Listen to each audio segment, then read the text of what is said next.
Hello guys, मेरा नाम है ओम भारद्वाज। आज आपका फ्रेंड आपके लेके आ चुका है क्वेश्चन आंसर, वो भी चैप्टर नंबर 1 के। और आज आपका फ्रेंड बुक में आपको सारे क्वेश्चन आंसर समझाएगा। तो आप तैयार हैं? अगर तैयार है तो कमेंट में हाँ लिखिए, मैं समझ जाऊंगा। अब चलते हैं क्वेश्चन आंसर की तरफ को। सबसे पहले मैं क्वेश्चन से दिखाऊंगा और हमारा पहला क्वेश्चन है, I describe the scientific of understanding one's family history and how it can impact one's sense of identify and belong। मतलब ये कह रहा है कि डिस्कस करिए अपने दोस्तों या फिर फैमिली से कि अगर हम फैमिली हिस्ट्री को नहीं जानेंगे तो ये क्या इम्पैक्ट कर सकता है हमारे पे। और सुनिए, ये क्वेश्चन एक साइड में नोट डाउन करते रहिए क्योंकि ये क्वेश्चन बार बार देखने को नहीं मिलेंगे। अब चलते हैं सेकंड क्वेश्चन पे। Compare and contrast traditional occupation in Indian villages with modern creepers in urban areas। तो इसमें क्या दिया गया है, इसमें हमको कंपेयर करना है अर्बन सिटीज़ और रूरल क्रीपर्स में डिफरेंस क्या क्या होता है रहने और सहन में। और चलते हैं हम तीसरे क्वेश्चन की तरफ पर। What kind of changes have happened in the lifestyle of families in last few decades? And how has it continued? तो इसमें दिया गया है कि इतने डेकाज में क्या क्या चेंज हुआ है हमारी फैमिली में। इसमें आपको वही चीज़ बतानी है जो मैंने आपको अभी बताया। अब चलते हैं नेक्स्ट क्वेश्चन पर। what are the different type of families and who make decision of their type of families?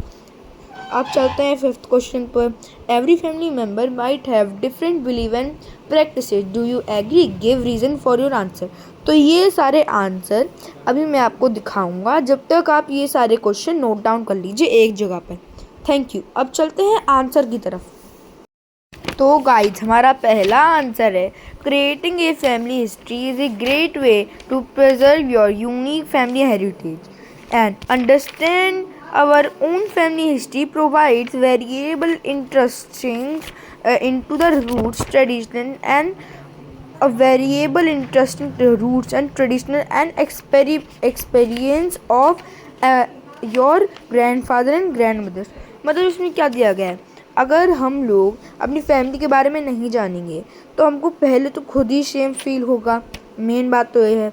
और जब हम क्रिएटिंग ए फैमिली हिस्ट्री कर लेते हैं तो हमको अपनी फैमिली की हेरिटेज मालूम चलेगी, वो कितने आपकी फैमिली कितने अप लेवल पर है, कितने डाउन लेवल पर है, तो वो आपको मालूम चलेगा। और मैं आपसे कहता हूँ कि इसको भी एक बार अपनी कॉपी के साइड में नोट डाउन कर लीजिए, क्योंकि मैं बार बार क्वेश्चन आंसर की वीडियो नहीं लाऊंगा, बस मैं RW की वीडियो बार बार ला सकता हूँ।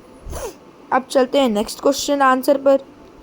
और हमारा next answer, traditional and occupation of India in rural areas where agriculture is one of the major occupation, different form of handicraft have a history of several countries in India. तो इसमें क्या दिया गया है, इन द रूरल एरियाज़ में where agriculture, उसमें agriculture एक major occupation है सबका, और डिफरेंट फॉर्म ऑफ हैंडीक्राफ्ट ही उधर का सर्वाइवल चीज़ है। उधर के अगर हैंडीक्राफ्ट नहीं होंगे तो ज़्यादा वो लोग सर्वाइव भी नहीं कर पाएंगे, क्योंकि हैंडीक्राफ्ट बना बना के उनके पास पैसे आते हैं। मैं आपसे कहता हूँ कि इसको भी एक बार कोने में नोट डाउन कर लीजिए। चलिए अब आ जाते हैं नेक्स्ट आंसर पर, life style and house holding. There have been major changes in life of people over the last few decades due to the increase in migration from the rural to urban areas. There has been an increase in the number of apartment and skyscrapers and other occupation facilities in the urban areas। तो इसमें क्या दिया गया है, जो ये last 2 decades में इतने लोग माइग्रेट किए हैं रूरल टू अर्बन एरिया से, वो क्यों किए हैं? क्योंकि अर्बन एरिया में अच्छी एजुकेशनल फैसिलिटीज़ मिलती है, गुड जॉब मिलती है, और बड़े बड़े अपार्टमेंट और स्काई स्क्रीपर्स देखने को मिलते हैं जहाँ पर हम लोग रह भी सकते हैं, और हमको अदर ऑक्यूपेशन फैसिलिटीज़ भी दी जाती है, जहाँ पर रूरल एरिया एक बेस्ट जगह बन जाती है रहने के लिए। आधे से ज़्यादा लोग रूरल एरिया में इसलिए रहते हैं क्योंकि रूरल एरिया एक बड़ा एरिया नहीं होता और उसमें सिटीज़ ज़्यादा होती हैं। सिटीज़ में मॉडर्न सिटीज़ सबसे ज़्यादा होती हैं।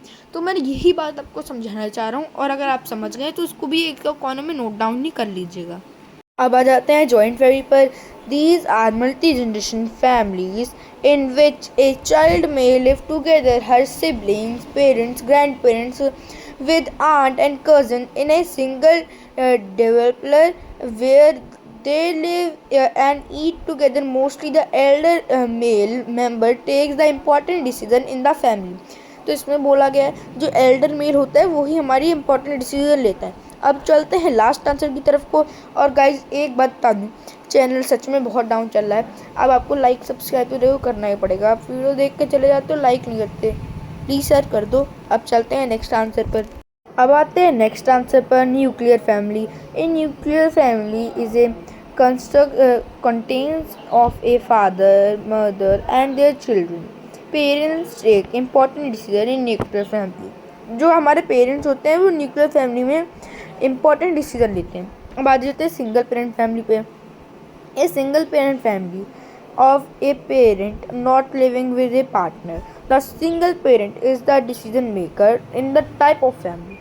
तो आप ये समझ। चलते हैं लास्ट आंसर पर।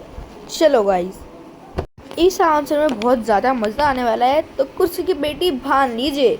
तो इसमें different believe and practices of a family. तो इसमें मैंने आम वाला एग्जांपल दिया था ना कि आम मीठे और आम खट्टे हैं, तो ये वाला एग्जांपल आप याद रख सकते हैं। अब चलते हैं answer. Yes, every family member might have different belief and practices. Their belief and practices depend on their choice of every family member. These different practices are due to personal choice and age difference, generation gap, and so on. इसमें दिया गया है सब लोग की अलग अलग choice होती है, सब लोग की अलग अलग मन में होती है, सब लोग अलग अलग करते हैं सब लोग, और मेरे यहाँ पर भी वैसे ही है। और बाय गाइस, जो मैंने बोला है प्लीज़ कर देना यार, लाइक तो कर ही सकते हो।